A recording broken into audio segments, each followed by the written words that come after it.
Did you withdraw the money? You got paid, right? Why do you say it like it's so obvious? In these 5 years, even when I've given you money, you haven't said thank you once. If you're working full-time and living at home, it's only natural for you to contribute money. You should be grateful for being raised up to this point. I understand what you mean, Mom. What's wrong? You're unusually confrontational today. What's the matter? Is something wrong? She's being weird, saying there's no thank you even when she gives money. Did you really say that? You got to go to university because we raised you. Don't you think contributing money is a way to repay that? It's your duty as the eldest daughter. I understand that I need to contribute money since I live at home, but aren't I supporting all 3 of you who aren't working? That's not right. I do work, just not as a full-time employee like you. Are you saying part-time jobs don't count as working? So, you want to use all the money you earn for yourself without repaying your parents. What do you think of us? If you don't want to contribute money, you can't live here. Get out quickly.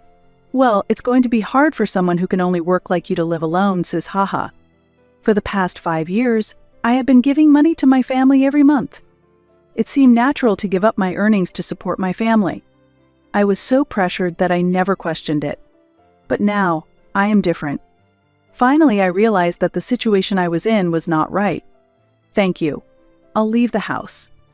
If I leave, they will lose the support they took for granted and will surely regret it. As expected, a month passed, and finally my phone rang. My name is Bridget. I am not yet married and have never left my parents' house. Even if I work, living at home often makes people think I'm dependent on my parents. However, the reality is quite different. There are reasons why I have been living at home until now.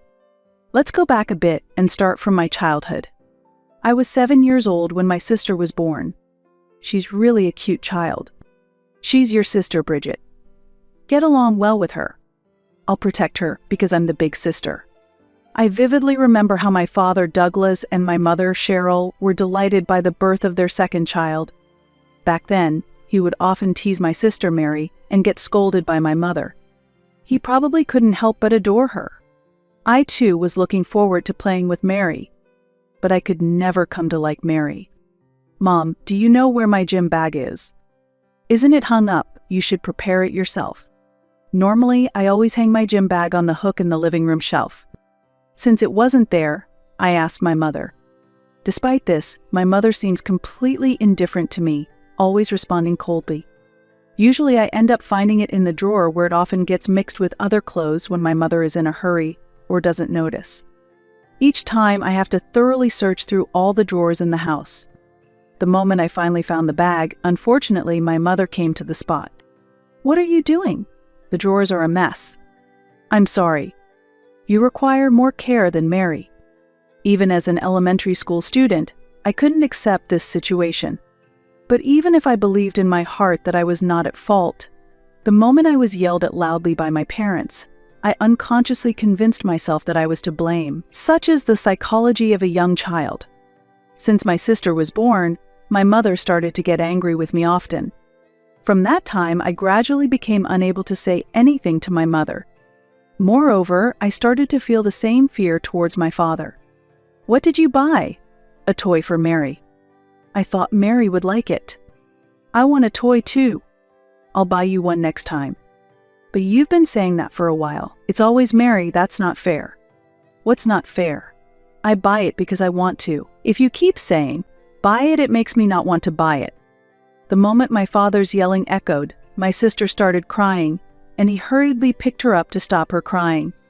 My presence, with a face about to cry, was completely ignored. No one cared about me. Mother's scolding was painful, but the overwhelming intimidation in father's shouting voice was something I found very hard to endure. I was always tense and scared in front of my father. Mother never stood up for me. Hey, Mom. You get scolded for being jealous of Mary and begging for toys, especially because you're the older sister, and don't you understand? Instead, come over here and help me. My mother handed me a soapy sponge to help with the dinner cleanup. Gripping the foamy sponge handed to me by my mother, I washed the dishes one after another, as if it were a part of my routine. Thanks for taking care of the cleanup. My mother left the spot and went to take care of my sister. While I could feel the presence of my parents amusing and taking care of my sister behind me, I had no choice but to silently continue washing the dishes alone. When the second child is born, it's inevitable that the time spent with the first child decreases. As a result, it's common to feel loneliness and solitude. Even though the older child is still young, they are often expected to help with household chores and childcare as part of their role. Of course, parenting is tougher than one might imagine, and particularly when parents lack the time or emotional capacity, it can become difficult to give enough attention and love to the children. However, as time passes and children grow older, these issues often naturally get resolved by themselves. I tried to convince myself that the different treatment I received was because my sister was still young. But the reality was completely different from what I had anticipated. Instead, the situation worsened, and the difference in how my parents treated me and my sister became even more pronounced. "I have a request for you, Dad." "What is it? Tell me." "Can you buy me the clothes listed here?" "How much do they cost? I hope it's not expensive."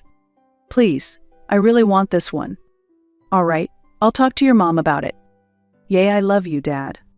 My sister picked up the magazine, swinging it around like a toy and laughing happily. I only got gifts from my parents on special days like birthdays or Christmas. But it was different for my sister. If she said she wanted something, even if they are trivial items, our parents would immediately buy it for her. Seeing how my sister always managed to get things, I gathered a little courage and tried asking as well. However, the response was surprisingly dismissive, and with a simple "be patient" it was settled, and I lost the energy to persist further. As my sister grew, my parents increasingly did whatever she asked, and the gap in how they treated us grew. Speaking of which, what about the laundry? Wanting to be a good child, I went to hang the laundry without arguing back at my mother. As these days continued, I gradually began to gauge my parents' moods.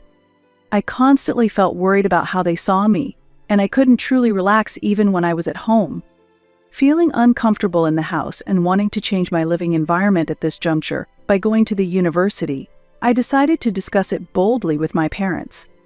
"I'm thinking of living on my own once I'm in college. I'll manage the rent and living expenses by working part-time. Is that okay?" "Living alone? You mean moving out?" "What's gotten into you suddenly? Living alone is dangerous." "That's right. Dad would be sad if you were to leave, Bridget. We're worried about you." Though they didn't approve of me living alone, I didn't argue strongly and gave up on the idea. Initially, I felt that my parents were only particularly interested in my sister, but what they said seemed to indicate that my feelings were just a one-sided misunderstanding. My parents seemed to care for me as their daughter, and my father especially seemed saddened by the thought of me leaving. Seeing their reaction, the cloud in my mind cleared, and I felt relieved. Perhaps surprised by my desire to live alone, I noticed a clear change in my parents' attitudes. My mother stopped imposing housework on me, and my father began to show concern for me. I was relieved that I no longer had to worry about my parents' moods, but when university life started, I was greeted by a routine no different from before. "What's for breakfast today?" "I've been up all night and haven't made it yet." "You haven't made it yet? What time do you think it is?" "Don't neglect your chores just because you're going to university. You have to work for your tuition." "Good morning. Sis, is the breakfast ready yet?" "I'll make it quickly, so please wait a bit longer." Rushed as I was, I grabbed the hot toast from the toaster without a second to spare and placed it on a plate. No matter how busy I was, nobody would help me. Until I brought breakfast to the table, they continued to sit on the sofa watching TV without moving much. My chores did not stop at preparing breakfast. I was responsible for many other household tasks. Dinner preparation, cleaning, and laundry. I basically handled all household chores. Previously, I believed that my parents cared about me and that's why they want me to live alone, but I realized that this was a misunderstanding. As my graduation approached, I resolved once again to leave this house. "Dad, Mom, I want you to listen. After I graduate from university, I will live alone." "Do you want to live alone that much? Why don't you stay here until you get married?" "That's right. After all the trouble we went through to send you to university, you want to leave us as soon as you graduate? Don't trample on our feelings. Are you planning to abandon us when we're no longer useful?" I felt that my parents would not allow me to live alone, because they would have to do the household chores and cleaning without me. But this time, I was determined not to yield to their opposition and to stick to my own will, no matter what. However, both of my parents cried and begged me not to leave, saying it was cruel to abandon them. Faced with a side of my parents I had never seen before, I found myself moved and once again had to give up on the idea of living alone. This incident was truly a moment that could have changed my destiny. Since I didn't push through with living alone, my life thereafter became much harder. After graduating from university, I secured a job in sales at an insurance company. I work from early morning until late at night, constantly busy with daily tasks. Despite this, the situation where I am almost solely responsible for the household chores has not changed. Furthermore, now that I'm earning an income as a working adult, my parents and sister Mary have started asking me for anything they want. It's almost your first payday. What should we have you buy? What are you talking about? I've got my eye on a store. I want something too, big sis. A family discussion was held to decide what to buy with my first paycheck. However, it felt as if my presence was completely ignored. Watching the three of them talking happily, I felt so detached, as if I wasn't really there. The same thing continued every time I received my paycheck. If it had just been them coming to me with their cute requests, I might have been able to accept it. But after 3 months, they started saying it was bothersome to tell me what they wanted, and simply demanded the money. Even though they are family, I should be able to refuse when they demand money. However, perhaps due to the trauma from my childhood or my desire to be a good child, I found myself unable to say anything to my parents and ended up giving them money reluctantly. Give me some too. Even my sister Mary was someone I couldn't talk back to. In this house, it seems that my parents and sister are ranked above, and I am the only one below. I even found myself unable to refuse money to my sister, who is still in middle school. For the first few months, the amounts they asked for were small, so I thought a little bit wouldn't hurt. However, as the amounts gradually increased, I began to feel doubtful. I've brought this month's share. Thank you for your hard work this month. When I handed over the envelope, my mother received it as casually as if she were taking a remote control. As a new employee, my income was about $2,500. Within a year, I found myself giving most of my salary to my family. I only had about $200 for myself each month. Managing on $200 was more difficult than I expected. I couldn't afford to go out to eat with friends or visit the hair salon. My days were just back and forth between home and work, and I had to stay at home even on weekends. At work, as I didn't groom myself well, baseless rumors started spreading around, suggesting I was either struggling financially or being deceived by a man. Unable to discuss the truth, I had no choice but to ignore the gossip at work. As this situation continued, before I knew it, 5 years had passed, and I had turned 28. It's not that I simply went through these 5 years without saying anything. While I didn't achieve results that drastically changed my situation, I definitely made some small efforts. Can I reduce the money I give to everyone a bit? Is that okay? There's no way that's okay. What are you talking about? My father's angry face was right in front of me. I could feel the intensity as if he was about to attack me. I'm sorry. As my father walked away from me, I realized that I had been unconsciously holding my breath, and I finally exhaled deeply, feeling relieved. Whenever I hesitate to hand over my salary, my parents use various methods to pressure me. 5 years into my job, my monthly salary has reached about $3,000. Among my peers, this amount is quite good, and it's also because I have worked very hard. However, the reason for this effort is not necessarily praiseworthy. Hasn't your salary increased at all? Isn't it supposed to go up based on performance and sales? Aren't you working hard enough? I'm really trying my best. Stop making excuses and work harder. I have been working even harder than before, and as a result, my salary has increased. However, since I have to give all of the increased portion of my salary to my family, I still only have $200 left for myself. The misguided reasons for my efforts have led to several changes around me. My parents retired 2 years ago and switched to part-time jobs. Despite working part-time, they do not seem to be working desperately. Despite my hard work, my parents often spend their days relaxing at home. $3,000 a month is a typical amount for a family of 4 to live on. and my salary is barely enough to support my entire family's lifestyle. My parents, who do not have to worry about living expenses, freely use the money they earn from part-time jobs. I'm home. Oh, welcome back. When I returned home, I saw my parents enjoying sweets in the living room. To the outside world, my parents' lifestyle may not seem much different from other families. However, living on $200 myself, their actions of enjoying sweets seem incredibly luxurious to me. What's that? It's pudding. There's some for you in the fridge too. Sensing my return, my sister came out of her room to have dinner. As I started preparing dinner, my sister took the pudding from the fridge and began eating it. When I opened the fridge to get the ingredients, I found that the pudding I had been looking forward to was gone. My sister happily eats pudding with our parents, but at 21, she is also a part-timer like them. Even after graduating high school, she didn't pursue further studies or find full-time employment, instead continuing to live on my parents' support. However, since my parents themselves rely on my income, in the end, my sister is also depending on my income through my parents. Others might find this situation bizarre and feel conflicted about it. However, having grown up always watching and adjusting to my family's moods, I no longer knew how to escape this situation. I was living each day with a resigned feeling, as if I would spend my entire life for my family. In the midst of this, a turning point in my life suddenly occurred. As part of an effort to make the workplace more comfortable for employees, the company decided to appoint a counselor. However, whenever something is introduced for the first time, everyone tends to be cautious. Therefore, the company decided to select one person from each department to undergo counseling. It was made voluntary, but no one volunteered. No one wants to cut into their work time to attend counseling. Such unwanted tasks always end up being my responsibility. Due to my plain appearance and my inability to resist, no matter how troublesome the role, I am inevitably targeted. I'll do it. While sighing inwardly, I slowly raised my hand to indicate that I would attend the counseling.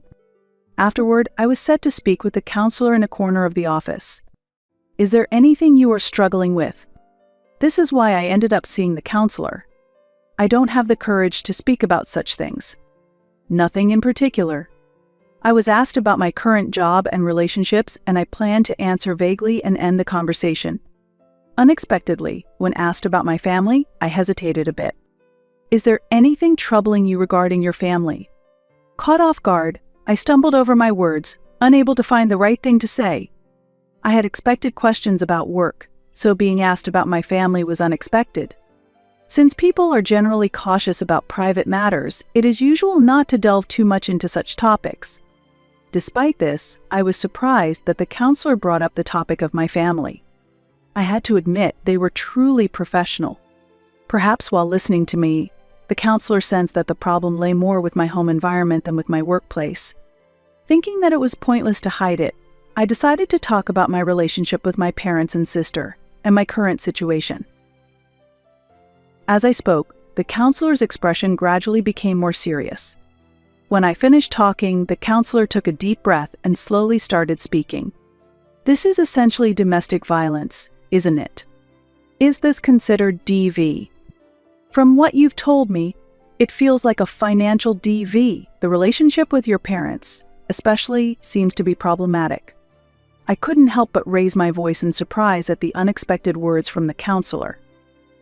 There are various types of DV, and commonly, people think of physical violence. However, I learned that there are also forms of DV that affect the mind, like psychological abuse and power harassment, and financial DV, which I am currently experiencing. According to the counselor, there seems to be a particular issue with how and why I ended up giving money to my parents. The intimidation I received from my parents and the situation where I had to watch their moods have deeply rooted themselves, influencing my actions unconsciously. Occasionally, they used apologies to make me feel guilty or treated me kindly to delude me into thinking I was needed, making it difficult for me to separate from my family. This is a typical method of DV, and it seems I am being mentally dominated by my family, making it hard for me to break away. It feels like I'm struggling financially, but sometimes I think it might be an exaggeration. I think you've become unable to see your situation objectively." After that answer, the counselor began writing something on a piece of paper. I felt a bit uneasy at the sound of the pen. What can I do to change this situation? Instead of trying to change the situation immediately, start by valuing your own feelings more than your family's. While listening to the counselor, I was deep in thought. I had never thought about valuing my own feelings before. Even after the counseling session ended, my emotions remained complicated. As I headed home, my heart still felt cloudy. On the train, I saw my reflection in the window. My hair was disheveled, my clothes wrinkled, and my face, poorly made up, looked terrible. Disappointed by my appearance, I felt a desire to take better care of myself. In my current situation, I definitely don't have enough money to maintain a proper appearance. I work, so why should I only have $200 to spend? I began to question. Why do I have to support my family? The sway of the train seemed to help sort out the chaos of my thoughts and feelings. To clear my mind, I decided to muster a little courage. Did you withdraw the money? You got your paycheck, right? When I arrived home, before saying hello, my mother began asking for money. It was clear that for her, receiving such a large amount like $3,000 had become routine, accepted as normal without any special feelings.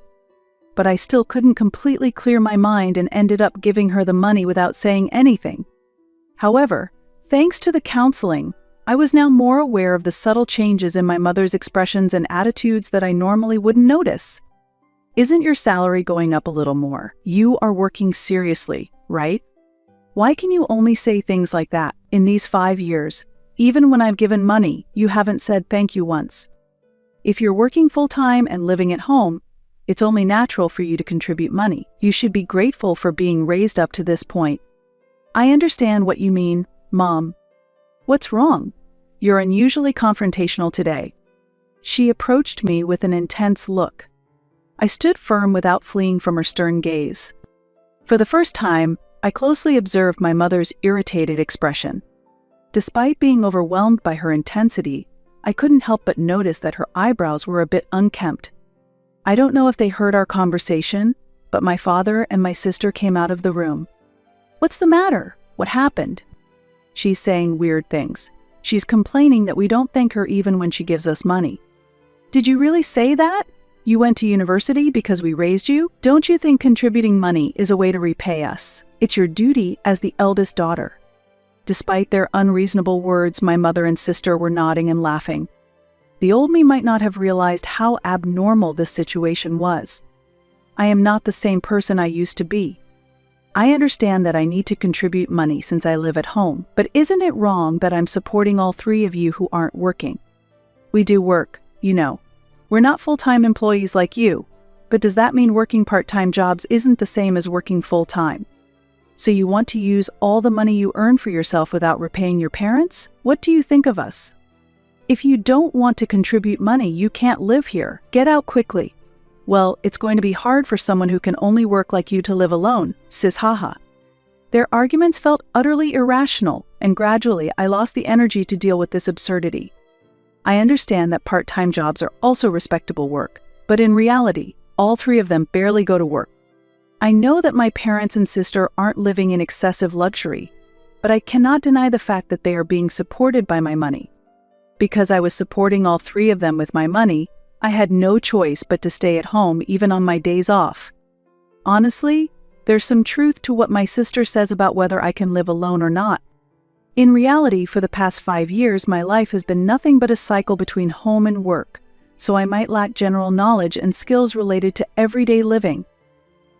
There's a possibility that I don't even know things that would surprise those around me. I don't even know how electricity bills are paid. Lacking basic knowledge, I end up feeling embarrassed in various situations. Thinking this way, the old me would have decided against living alone. But now, every time I hear their words, I feel the anger that was dormant deep within me rising again. I notice that my hands are clenched, and I feel a heat spreading throughout my body.